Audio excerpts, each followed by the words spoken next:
안녕하세요. 하이파이브 5천으로 만나는 GPS 성경여행에 오신 여러분을 환영합니다. 오늘은 대관령 아랫마을 안반대기 일출을 감상하시면서 저와 함께 하이파이브 5천 성경 공부를 시작해 볼까요? 고고고!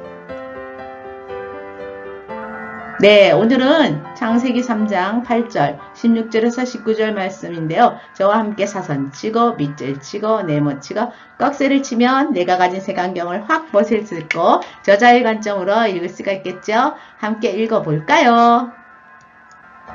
그날 바람이 불 때 동산에 거니시는 여호와 하나님의 소리를 듣고 아담과 그의 아내가 여호와 하나님의 낯을 피하여 동산 나무 사이에 숨은지라.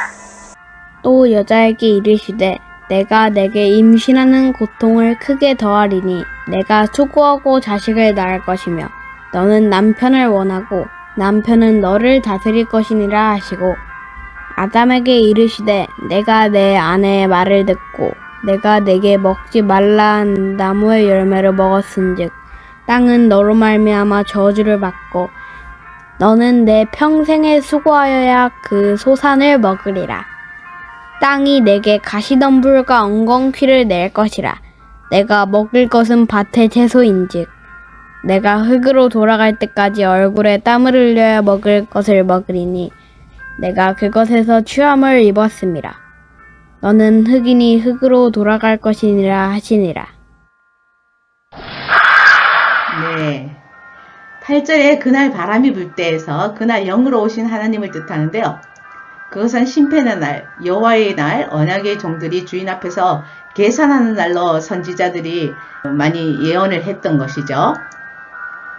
근데 하나님께서 내가 어디 있느냐 물음에 그들은 이미 선악과를 먹고 자신의 몸을 나뭇잎으로 가렸던 것처럼 그들이 양심이 하나님의 낯을 피하여 나무 사이에 숨게 했죠. 그들은 하나님의 언약에 불순종의 죄임을 깨닫고 죄에 대한 판결이 나오기 전에 이미 판결을 알고 숨었던 거죠. 그리고 여자는 뱀에게 그 죄를 돌리고 책임을 회피하고 아담은 여자에게 핑계를 돌며 하나님의 책임을 전가하고 있는데요. 이렇게 해서 하나님과 단절됨으로써 인간은 타락의 길로 죄의 모습을 보여주게 된 것이죠. 두 번째, 고통. 고통은 이자본을 말하는데요. 육체적인 고통, 정신적인 고통, 영적 고통이 있습니다.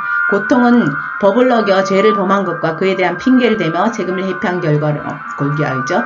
또 라헬이 베냐민을 출산할 때 육적, 정신적 고통이 있었고 또 음부, 즉 지옥의 불꽃 가운데서 괴로워하는 부자가 겪는 괴로움이며 예수님께서 겪으신 십자가의 고통은 우리의 죄값을 지불하신 가장 가치로운 고통이죠.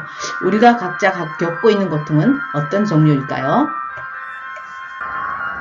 네, 수고. 너는 죽는 날까지 수고를 하여야 땅에서 나는 것을 먹을 수 있을 것이다 라고 하여 고통이 아닌 수고, 이잡으로 번역됐는데요.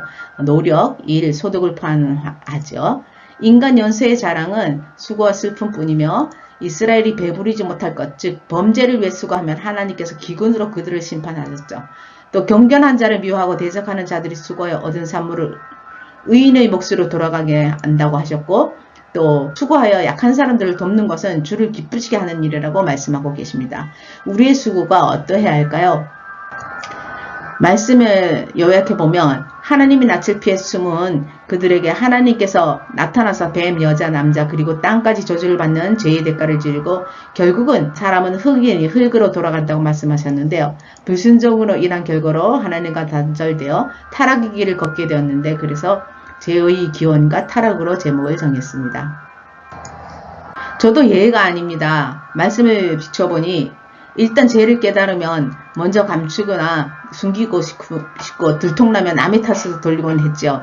이렇게 살다가는 마지막 그날에는 어떤 모습일지 두렵기도 합니다. 회개가 없을 때 하나님과의 단절로 고통과 수고로 눈물을 흘리는 타락의 길을 걷지 않도록 회개의 삶을 살아야 함을 깨닫습니다. 죄의 삭슨 사망이요 하나님의 은사는 그리스도 우리 주 안에 있는 영생임을 깨닫고 일상에서 죄의 길에 돌아서겠습니다. 많은 이웃들에게는 어두운 고통의 터널과 수고의 수렁을 통과하도록 하나님께서 성령을 통하여 죄와 잘못을 지적해 주실 때 직접 회개하고 하나님을 신뢰하며 하나님께 그들의 인생을 맡기도록 복음 전파에 힘쓰겠습니다. 피해갈 수 없는 고통과 수고를 예수님께 던져드리고 구원받을 수 있도록 주님께로 인도하는 사명자가 되기를 소망합니다. 모두가 흙으로 돌아가는 그날에는 모든 눈물을 눈에서 닦아주시니 다시는 사망이 없고 애통하는 것이나 곡하는 것이나 아픈 것이 다시 있지 아니하니 처음 것들이 다 지나갔습니다. 아멘. 네, 기도하겠습니다. 주님, 하나님과의 언약에 불순종하는 것이 죄임을 깨닫습니다. 지금도 우리는 수많은 죄를 지으면서 살고 있지만 죄인 줄 모르고 살아가는 것이 더 큰 죄임을 깨닫습니다. 그 죄의 대가로 결국은 흙으로 돌아가는 사망이 놓여 있지만 사는 동안 죄를 회개하고 모든 고통과 수고를 대신 짊어지신 예수 그리스도를 믿어 사망에서 생명으로 옮겨주신 하나님의 은혜에 감사드리며 수고하고 무거운 짐진 모든 이들에게 복음을 전하겠습니다. 우리의 짐을 대신 지신 예수 그리스도의 이름으로 기도드립니다. 아멘. 우리는 흙이니 흙으로 돌아갈 전까지 계속해서 건강하게 살아가도록 매일 체력 관리를 하시기 바랍니다. 오늘은 오간 운동을 따라 해보시고요. 미션은 창세기 3장을 안 읽으신 분 꼭 읽어주시기 바랍니다. 네, 악함으로 인한 고통이 아니라 선함을 위한 고통과 수고가 있는 한 주간이 되시기 바라며 건강하세요. 여러분 사랑합니다. 감사합니다.